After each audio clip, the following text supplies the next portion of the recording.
Welcome to the channel, guys. This is the first of many videos documenting our R32 Skyline GTR build, so I hope you enjoy. What you're going to see in this video is a little background on the car, how I got it, and we're going to talk about the hood that we put on this car not too long ago. Guys, my name's Murray. I'm the owner of Kruger Construction. We don't do too much here on YouTube, so this is going to be interesting. I hope you guys really enjoy it. So behind me is my R32 Skyline GTR. This is the 1992. I'll give you guys a little background on this car. Alright, here it is. So a little background on the car first. I don't know nothing about the Japan history, but I know that the first owner brought it in from Japan. It arrived in Quebec. He went there and picked it up in 2009. I've actually got all the papers of his whole journey there, and it's really, really cool. I'll share those maybe on Instagram on my stories one day. But yeah, then there was another guy who owned it. The first owner had it for quite a while. The other guy bought it like a year and a half ago, maybe only had it for like half a year, maybe a year, I'm not too sure. But he didn't really do nothing to it. He sort of got a collection of cars. So what happened was I went to Edmonton, Alberta to look at a Supra, and I didn't even end up looking at the Supra. First we went and looked at a 370 Nismo, which was a beautiful car. But it just wasn't right for what we were doing.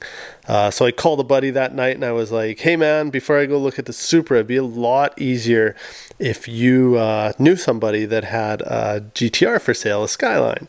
And he goes, oh, I know a guy who's got 3 and he might want to sell one. So the next day, no, maybe it was a week later, we drove out to Moose Jaw, Saskatchewan, and ended up buying this car and drove it home. It was actually my first time ever driving a Skyline, or even being in a Skyline and driving a right-hand drive car. So that was pretty interesting. It's got a pretty aggressive clutch. I did install it a couple times. So first off, let's look under the hood. There's been some extensive work to this engine. I'm told it's got 600 horsepower, but he only had the dyno sheet for 576 horsepower. So we're still running the twin turbos. It's an RB26 2.6 liter, but it's bored out. There's nothing really internal that's stock. It's completely built. Direct port methanol injection, lots of goodies like HKS. We've got even like the Nismo oil cap. There's so much stuff on this car.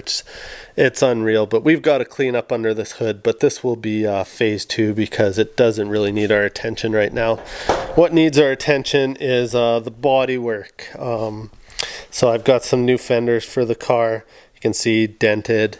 So we're putting on some new fenders. I got the new hood, which I'll be talking about a little later. It's a Seibon hood. We've also got one on our IS300 that we built a couple years back. New wheels. I ended up, those are just terrible, but it's gonna really help with the transformation of this car. We've got rays, gram lights.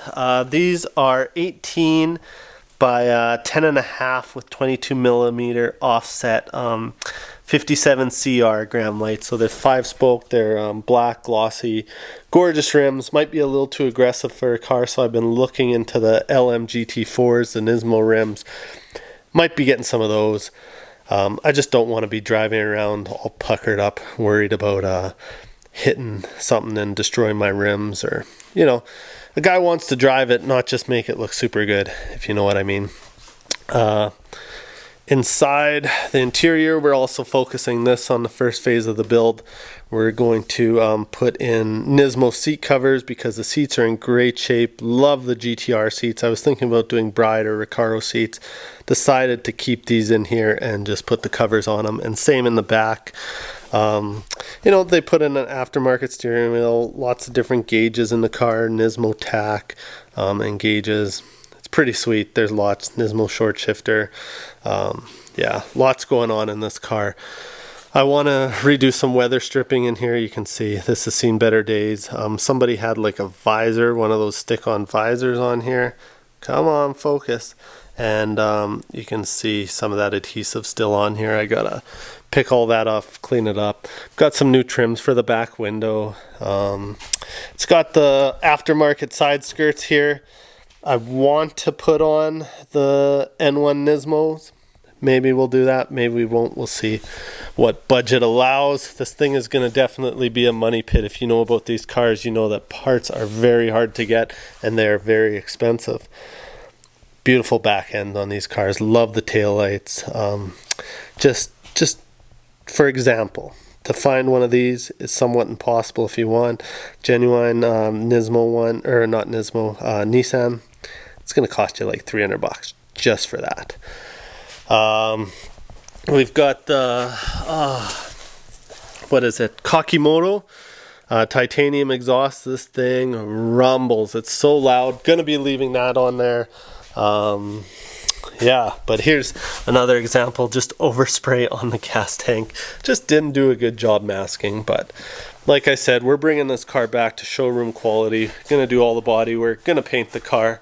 So there's a little rundown of the history of this car and what we've all got planned for the first phase of this build. So yeah, I'll show you a little time lapse here of Dad and I installing the engine. My dad does a lot of work with me, and my son, we try to get him out to the shop, but he is a 13-year-old and you know he loves to play video games. So it's hard to get him away from the computer and the games, but we try to get him out here as much as possible. So alright, lift up that hood, get the bolts out. There's 2 in each side on the top of the hinge to the hood. We always play a game, who can guess which size wrench it's going to be. He does win a lot. Got that hood off. This is the second time we've installed one of these hoods on a car. They got little blocks on the end, wood blocks that are just bolted on, just protect the edges there through transportation, because you don't want it breaking off if someone drops it. So we're getting a bolt in on each side. It's about time we realized that his side just wasn't fitting right, so messed around with that for a little bit. Got the hood down, got it to close, but it was quite snug, so did have to do quite a bit of adjusting. Bust out a flashlight here, have a closer look, see if we were hitting something or if it just needed to be adjusted. So that's all it was, just the adjusting. We did get to fit in quite nice. These hoods are they're nothing but quality. Totally changed the look of the car. Really happy with it. And that's a wrap. I hope you guys enjoyed watching this video. I guess I gotta say what all those YouTuber guys say. If you liked it, like it. If you like what I do, subscribe, turn on the notifications. My heater's turning on. I forgot to shut it off. So anyways, stay tuned for the next video. Thanks for watching, guys. Take care.